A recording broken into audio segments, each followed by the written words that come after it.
Welcome to Voice Bootcamp, a global name in unified communication. Hello, my name is Faisal Khan, CEO and founder of voicebootcamp.com. In this particular video, I'm going to show you the Active Directory preparation for UCCE.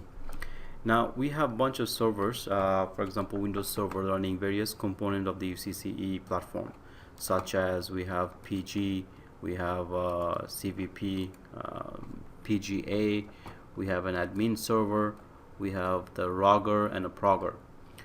Now, the Active Directory plays a vital role in UCCE platform deployment because that is where the centralized repository system for the entire call center environment.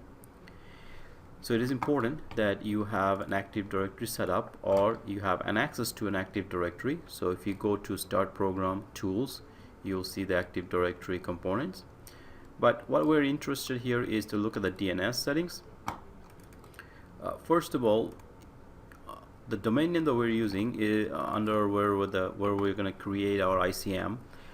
Here is an example of a domain name that we have, where you have both forwarding zone and a reverse zone. So it is important that the both forwarding zone and reverse zone is configured properly.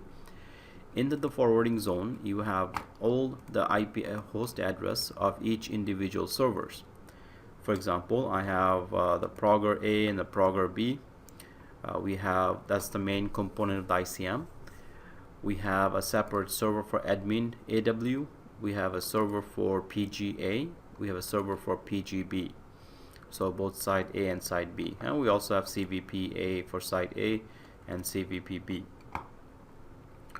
CVPB is not yet included here for some reason. I will double check it.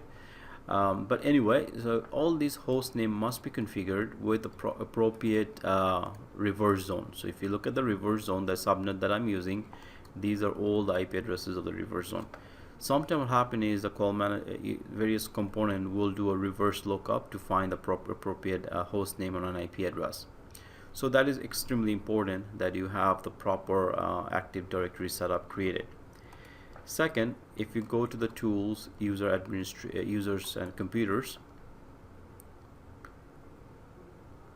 Now here under this particular domain is where all the UCCE platform will be created.